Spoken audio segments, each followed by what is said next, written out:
Hi friends, ಎಲ್ರಿಗೂ ನಮಸ್ತೆ. ಇವತ್ತಿನ ವಿಡಿಯೋದಲ್ಲಿ ನಾನು ನಿಮಗೆ ಹೇಗೆ ನಮ್ಮ ನಾಡ ಕಚೇರಿ ವೆಬ್ಸೈಟ್ ಮುಖಾಂತರ ಕ್ಯಾಶ್ ಆ್ಯಂಡ್ ಇನ್ಕಮ್ಗೆ ಹೇಗೆ ಅಪ್ಲೈ ಮಾಡೋದು ಅಂತ ನಾನು ಇವತ್ತಿನ ವಿಡಿಯೋದಲ್ಲಿ ನಿಮಗೆ ಸಂಪೂರ್ಣವಾಗಿ ತಿಳಿಸ್ಕೊಡ್ತಾ ಇದ್ದೀನಿ. ಇಲ್ಲಿವರೆಗೂ ನೀವೇನಾದರೂ ನಮ್ಮ SV ಸೇವಾಟೆಕ್ ಯೂಟ್ಯೂಬ್ ಚಾನಲ್ ಸಬ್ಸ್ಕ್ರೈಬ್ ಮಾಡಿಲ್ಲ ಅಂದರೆ ಈಗಲೇ ಸಬ್ಸ್ಕ್ರೈಬ್ ಮಾಡಿ, ಪಕ್ಕದಲ್ಲಿ ಬರುವ ಬೆಲ್ ಬಟನನ್ನು ಕ್ಲಿಕ್ ಮಾಡಿ. ನಾವಿವಾಗ ನಾಡ ಕಚೇರಿ ವೆಬ್ಸೈಟ್ಗೆ ಬರೋಣ. ನಾವು ಗೂಗಲಿಗೆ ಬಂದ್ಬಿಟ್ಟು NK5 ಪಬ್ಲಿಕ್ ಲಾಗಿನ್ ಅಂತ ಸರ್ಚ್ ಮಾಡಿದಾಗ ಲಾಗಿನ್ ಪಬ್ಲಿಕ್ ಅಂತ ಈ ರೀತಿಯಾಗಿ ಒಂದು ಲಿಂಕ್ ಬರುತ್ತೆ. ಅದ್ರ ಮೇಲೆ ನೀವು ಕ್ಲಿಕ್ ಮಾಡಿ. ಅದ್ರ ಮೇಲೆ ಕ್ಲಿಕ್ ಮಾಡಿದಾಗ ಯಾರು ಅರ್ಜಿಯನ್ನು ಸಲ್ಲಿಸಬೇಕು ಅಂದ್ಕೊಂಡಿರ್ತೀರ ಅವರು ಈ ಒಂದು ಲಾಗಿನ್ ಪೇಜಲ್ಲಿ ಅವರ ಮೊಬೈಲ್ ನಂಬರ್ ಹಾಕ್ಬಿಟ್ಟು OTP ಪಡೆಯಿರಿ ಅಂತ ಏನಿದೆ ಅದ್ರ ಮೇಲೆ ನೀವು ಕ್ಲಿಕ್ ಮಾಡಿದರೆ OTP ಬರುತ್ತೆ. ಆ OTP ಹಾಕಿ ನಾವು ಲಾಗಿನ್ ಮಾಡಬೇಕಾಗುತ್ತೆ. ಈ ರೀತಿಯಾಗಿ OTP ಹಾಕಿ ನಾವು ಲಾಗಿನ್ ಮೇಲೆ ಕ್ಲಿಕ್ ಮಾಡಿದಾಗ ಈ ರೀತಿಯಾಗಿ ನಮ್ಮ ನಾಡ ಕಚೇರಿ 5.0 ಏನು ಆವೃತ್ತಿ ಇದೆಯಾ ಇಲ್ಲಿದೆ ನೋಡಿ, 5.0 ಆವೃತ್ತಿ ಇದು ನಮಗೆ ಈ ರೀತಿಯಾಗಿ ನಮಗೆ ಓಪನ್ ಆಗುತ್ತೆ. ಈಗ ನಾವು ಯಾವುದೇ ಒಂದು ನಾಡ ಕಚೇರಿಯ ಒಂದು ಸರ್ವಿಸ್ಗೆ ಅರ್ಜಿಯನ್ನು ಸಲ್ಲಿಸಬೇಕು ಅಂದರೆ ಏನಿಲ್ಲಿ ಹೊಸ ವಿನಂತಿ ಅಂತ ಏನಿದೆ ಅದ್ರ ಮೇಲೆ ನಾವು ಬರಬೇಕಾಗುತ್ತೆ. ಇಲ್ಲಿ ನಾನು ಏನು ಪರಿಶಿಷ್ಟ ಜಾತಿ, ಪರಿಶಿಷ್ಟ ಪಂಗಡ ಮತ್ತು ಪ್ರವರ್ಗ 1 ಈ 3 ಕೆಟಗರಿಗೆ ಬರುವಂಥವ್ರನ್ನ ಬಿಟ್ಟು ಉಳಿದವ್ರಿಗೆ ಕ್ಯಾಶ್ ಆ್ಯಂಡ್ ಇನ್ಕಮ್ ಒಟ್ಟಿಗೆ ಬರುತ್ತೆ. ಆ ಒಂದು ಕ್ಯಾಶ್ ಆ್ಯಂಡ್ ಇನ್ಕಮ್ ಆದಾಯ ಮತ್ತು ಜಾತಿ ಪ್ರಮಾಣ ಪತ್ರಕ್ಕೆ ಹೇಗೆ ಅರ್ಜಿ ಸಲ್ಲಿಸೋದು, ಯಾವ ದಾಖಲಾತಿಗಳು ಬೇಕು ಅಂತ ನಾನು ಈ ವಿಡಿಯೋದಲ್ಲಿ ಸಂಪೂರ್ಣವಾಗಿ ತಿಳಿಸ್ಕೊಡ್ತಾ ಇದ್ದೀನಿ. ನಾವಿವಾಗ ಇಲ್ಲಿ ಜಾತಿ ಮತ್ತು ಆದಾಯ ಪ್ರಮಾಣ ಪತ್ರಕ್ಕೆ ಅರ್ಜಿಯನ್ನು ಸಲ್ಲಿಸ್ತಾ ಇದ್ದೀನಿ, ಎರಡು ಒಟ್ಟಿಗೆ. ಹಾಗಾಗಿ ನಾವು ಇಲ್ಲಿ ಜಾತಿ ಪ್ರಮಾಣ ಪತ್ರ ಮೇಲೆ ನಾವು ಮೌಸನ್ನು ಕ್ಲಿಕ್ ಮಾಡಬೇಕಾಗುತ್ತೆ. ಅದಾದಮೇಲೆ ಇಲ್ಲಿ ಜಾತಿ ಪ್ರಮಾಣ ಪತ್ರ ಅಂತ ಏನಿದೆ ಅದ್ರ ಮೇಲೆ ನಾವು ಕ್ಲಿಕ್ ಮಾಡಬೇಕಾಗುತ್ತೆ. ಅದ್ರ ಮೇಲೆ ಕ್ಲಿಕ್ ಮಾಡಿದಾಗ ಈ ರೀತಿಯಾಗಿ ನಮಗೆ ಎಲ್ಲ ಒಂದು ರೀತಿಯ ಯಾವ್ಯಾವ ದಾಖಲಾತಿಗಳು ಬೇಕು ಇಲ್ಲಿ ಕೊಟ್ಟಿದ್ದಾನೆ. ಯಾವ ದಾಖಲಾತಿಗಳನ್ನು ಎಷ್ಟು ಸೈಜಲ್ಲಿ ನಾವು ಸ್ಕ್ಯಾನನ್ನು ಮಾಡಿಟ್ಕೋಬೇಕು ಅಂತ. ಇಲ್ಲಿ ಅಪ್ಲೋಡ್ ಮಾಡಬೇಕಾದಂಥ ಎಲ್ಲ ದಾಖಲಾತಿಗಳನ್ನು ನಾವು PDF ಫೈಲಲ್ಲಿ 300 KB ಒಳಗಡೆ ನಾವು ಒಂದು ಸ್ಕ್ಯಾನನ್ನು ಮಾಡಿಟ್ಕೊಂಡಿರ್ಬೇಕಾಗುತ್ತೆ. ಮತ್ತು ಅರ್ಜಿ ಸಲ್ಲಿಕೆ ಮುಂಚಿತವಾಗಿ ಎಲ್ಲ ದಾಖಲೆಗಳನ್ನು ನಾವು ಸ್ಕ್ಯಾನ್ ಮಾಡಿ ಇಟ್ಕೋಬೇಕು. ಅದಾದಮೇಲೆ ಅರ್ಜಿದಾರರ ಒಂದು ಫೋಟೋವನ್ನು JPG ಫೈಲಲ್ಲಿ ನಾವು ಸ್ಕ್ಯಾನ್ ಮಾಡಿ ಇಟ್ಕೋಬೇಕಾಗುತ್ತೆ.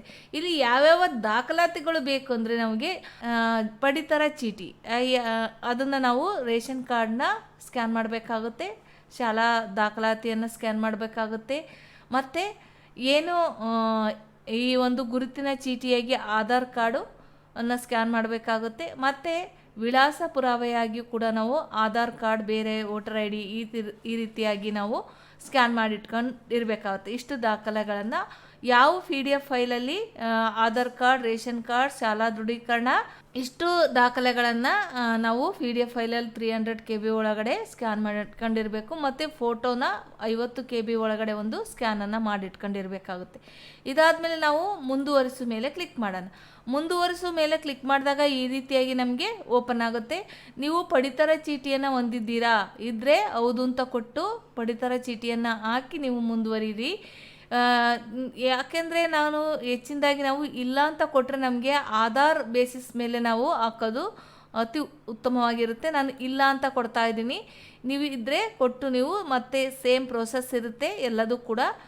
ಆ ರೇಷನ್ ಕಾರ್ಡ್ ಹೊಡೆದು ನಂಬರ್ 1 ಹೊಡೆದು ಯಾವ ಅರ್ಜಿದಾರನ ನೀವು ಆಯ್ಕೆ ಮಾಡಬೇಕೋ ಆ ಅರ್ಜಿದಾರನ ಆಯ್ಕೆ ಮಾಡಬೇಕಾಗುತ್ತೆ. ಆಮೇಲೆ ಮುಂದುವರಿಸೋ ಮೇಲೆ ಕ್ಲಿಕ್ ಮಾಡಬೇಕಾಗುತ್ತೆ. ಇಲ್ಲಿ ಕ್ಲಿಕ್ ಮಾಡಿದರೆ ಇಲ್ಲಿ ರೇಷನ್ ಹೌದು ಅಂತ ಕ್ಲಿಕ್ ಮಾಡಿದರೆ ಇಲ್ಲಿ ರೇಷನ್ ನಂಬರ್ನ ಎಂಟರ್ ಮಾಡಬೇಕಾಗುತ್ತೆ, ಅರ್ಜಿದಾರರ ಹೆಸರನ್ನು ಆಯ್ಕೆ ಮಾಡಬೇಕಾಗುತ್ತೆ, ಮುಂದುವರಿಸೋ ಮೇಲೆ ಕ್ಲಿಕ್ ಮಾಡಬೇಕಾಗುತ್ತೆ. ಇಲ್ಲ ಅಂತ ಟಿಕ್ ಮಾಡಿದರೆ ನಾವು ನೆಕ್ಸ್ಟ್ ಮೇಲೆ ಮುಂದುವರಿಸೋ ಮೇಲೆ ಕ್ಲಿಕ್ ಮಾಡಬೇಕಾಗುತ್ತೆ. ಮುಂದುವರಿಸೋ ಮೇಲೆ ಕ್ಲಿಕ್ ಮಾಡಿದಾಗ ಈ ರೀತಿಯಾಗಿ ನಮಗೆ ಓಪನ್ ಆಗುತ್ತೆ. ಇಲ್ಲಿ ಅವರ ಒಂದು ನೇಮನ್ನು ನಾವು ಫಸ್ಟ್ ಇದರಲ್ಲಿ ಕನ್ನಡದಲ್ಲಿ ಆಧಾರಲ್ಲಿರೋ ಥರ ಕನ್ನಡದಲ್ಲಿ ನಾವು ಟೈಪ್ ಮಾಡಬೇಕಾಗುತ್ತೆ. ಸೆಕೆಂಡ್ ಒನ್ ನಾವು ಇಲ್ಲಿ ಅವರ ಆಧಾರ್ ನಂಬರ್ನ ಎಂಟರ್ ಮಾಡಬೇಕಾಗುತ್ತೆ. ಇಲ್ಲಿ ಡಿಕ್ಲರೇಷನ್ ಮೇಲೆ ಕ್ಲಿಕ್ ಮಾಡಬೇಕಾಗುತ್ತೆ, ಸಬ್ಮಿಟ್ ಮೇಲೆ ಕ್ಲಿಕ್ ಮಾಡಬೇಕಾಗುತ್ತೆ. ಈಗ ನಾವು ಇಲ್ಲಿ ಹೆಸರು ಮತ್ತು ಆಧಾರ್ ನಂಬರ್ನ ಎಂಟರ್ ಮಾಡಿ ಸಬ್ಮಿಟ್ ಮೇಲೆ ಸಬ್ಮಿಟ್ ಹೆಸರು ಮತ್ತು ಆಧಾರ್ ನಂಬರ್ ಹಾಕಿ ಡಿಕ್ಲರೇಷನ್ ಮೇಲೆ ಕ್ಲಿಕ್ ಮಾಡಿ ಸಬ್ಮಿಟ್ ಮೇಲೆ ಕೊಟ್ಟಾಗ ನಮಗೆ ಈ ರೀತಿಯಾಗಿ ನಮಗೆ ಓಪನ್ ಆಗುತ್ತೆ. ಇಲ್ಲಿ ನಾವು ಅವರ ಜಿಲ್ಲೆಯನ್ನು ಆಯ್ಕೆ ಮಾಡಬೇಕಾಗುತ್ತೆ. ಇಲ್ಲಿ ಅವರ ಜಿಲ್ಲೆಯನ್ನು ನಾವು ಆಯ್ಕೆ ಮಾಡಬೇಕಾಗುತ್ತೆ. ಅದಾದಮೇಲೆ ಅವರ ತಾಲೂಕನ್ನು ನಾವು ಆಯ್ಕೆ ಮಾಡಬೇಕಾಗುತ್ತೆ. ಗ್ರಾಮೀಣ ಪ್ರದೇಶನೋ ನಗರ ಪ್ರದೇಶನ ಅನ್ನೋದನ್ನ ಆಯ್ಕೆ ಮಾಡಬೇಕಾಗುತ್ತೆ ನಾವಿಲ್ಲಿ.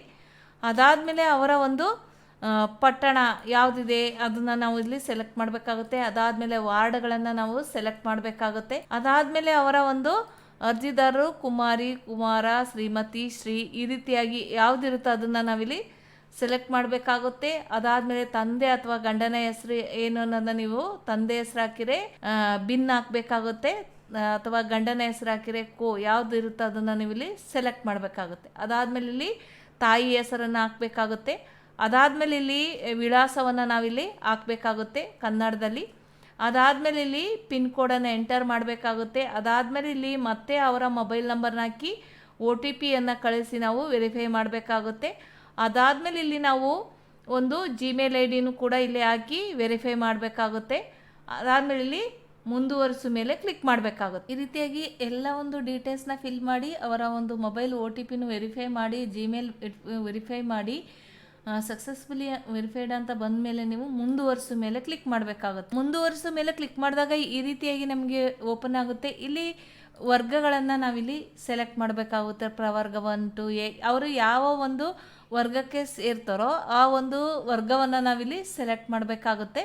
ಸೆಲೆಕ್ಟ್ ಮಾಡೋಣ. ಇಲ್ಲಿ ಸೆಲೆಕ್ಟ್ ಮಾಡಿದ ಮೇಲೆ ಇಲ್ಲಿ ಅವರ ಜಾತಿ ಬರುತ್ತೆ. ನಾವು ಸೆಲೆಕ್ಟ್ ಮಾಡಿದ ಮೇಲೆ ಅವರ ಜಾತಿ ಇಲ್ಲಿ ನಮಗೆ ಓಪನ್ ಆಗುತ್ತೆ. ಯಾವ ಜಾತಿ ಇರುತ್ತೋ ಅದನ್ನು ಇಲ್ಲಿ ಅವರ ಒಂದು ಇನ್ಕಮ್ನ ನಾವಿಲ್ಲಿ ಹಾಕಬೇಕಾಗುತ್ತೆ. ಅದಾದಮೇಲೆ ಉದ್ದೇಶ ಯಾವುದಕ್ಕೋಸ್ಕರ, ಸ್ಟೂಡೆಂಟ್ ಆಗಿದ್ದರೆ ವಿದ್ಯಾಭ್ಯಾಸ, ಬೇರೆ ಈ ಥರ ಆಗಿದ್ದರೆ ನೌಕರಿಗಾದರೆ ನೌಕರಿ, ಈ ಬೇರೆ ಇನ್ಯಾವುದೇ ಉದ್ದೇಶಕ್ಕಿದ್ರೆ ಈ ಥರ ಹಾಕಿ ನೀವು ಮೆನ್ಷನ್ನ ಮಾಡಬೇಕಾಗುತ್ತೆ. ಯಾವುದಕ್ಕೆ ಉದ್ದೇಶ ಅಂತೇಳಿ ನೀವು ಹಾಕಬೇಕಾಗುತ್ತೆ. ಇಲ್ಲಿ ಇತರೆ ಮೇಲೆ ಕ್ಲಿಕ್ ಮಾಡಿದಾಗ ನಾವಿಲ್ಲಿ ಮುಂದುವರಿಸೋ ಮೇಲೆ ಕ್ಲಿಕ್ ಮಾಡಬೇಕಾಗುತ್ತೆ. ಈ ರೀತಿಯಾಗಿ ಅವರ ಒಂದು ಕೆಟಗರಿ ಮತ್ತು ಅವರ ಜಾತಿ ಮತ್ತು ಆದಾಯ ಮತ್ತು ಉದ್ದೇಶ, ಇದು ಸ್ಟೂಡೆಂಟ್ ಏನಂದ್ರೆ ನಾನು ವಿದ್ಯಾಭ್ಯಾಸ ಅಂತ ಹಾಕಿದ್ದೀನಿ. ಇಲ್ಲ ಅಂದರೆ ನೀವು ಯಾವುದನ್ನು ಬೇಕೋ ಅದನ್ನು ಸೆಲೆಕ್ಟ್ ಮಾಡ್ಕೊಳ್ಳಿ.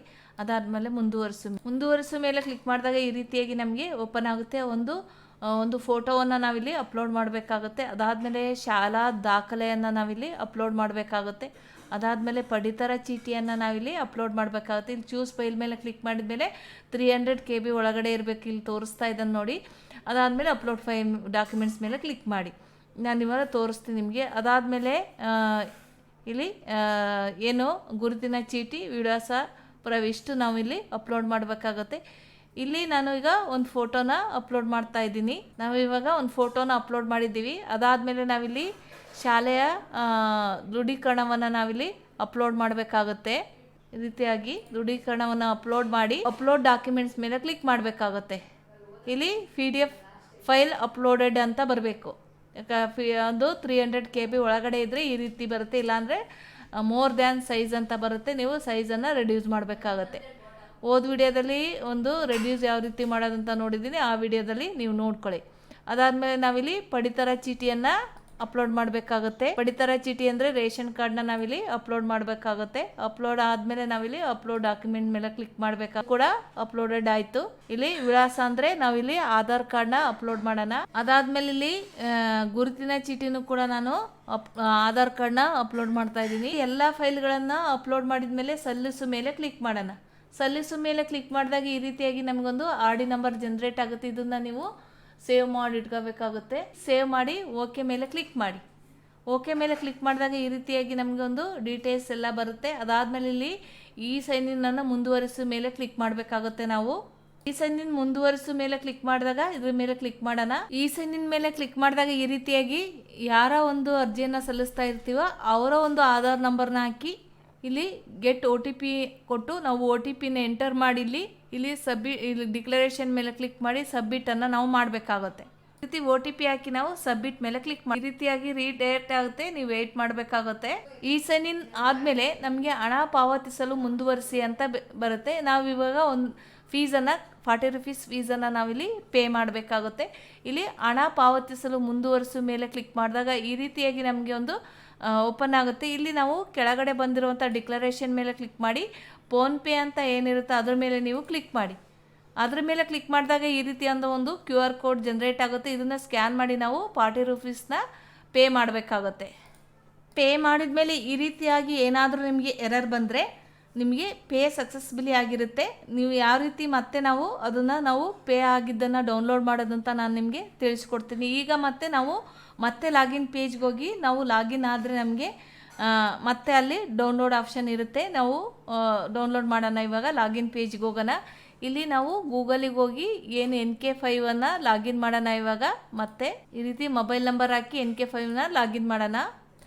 ಈ ಥರ ಏನಾದರೂ ಸರ್ವರ್ ಪ್ರಾಬ್ಲಮ್ ಬಂದಾಗ ಅಥವಾ ಅಲ್ಲೇ ತಕ್ಷಣವೇ ಡೌನ್ಲೋಡ್ ಬರ್ಬೋದು. ಸರ್ವರ್ ಏನಾದರೂ ಇಶ್ಯೂ ಇದ್ದಾಗ ಈ ರೀತಿ ಬರುತ್ತೆ. ಆವಾಗ ನಾವು ಯಾವ ರೀತಿ ಅನ್ನೋದನ್ನ ನಾವಿಲ್ಲಿ ಇದ್ರ ಮೇಲೆ ಕ್ಲಿಕ್ ಮಾಡಿ ಪಾವತಿ ಬಾಕಿ ಉಳಿದಿದೆ ಅದ್ರ ಮೇಲೆ ನೀವು ಕ್ಲಿಕ್ ಮಾಡಿ. ಅದ್ರ ಮೇಲೆ ಕ್ಲಿಕ್ ಮಾಡಿದಾಗ ಇಲ್ಲಿ ಯಾವುದೇ ಒಂದು ಪಾವತಿ ಇರಲ್ಲ.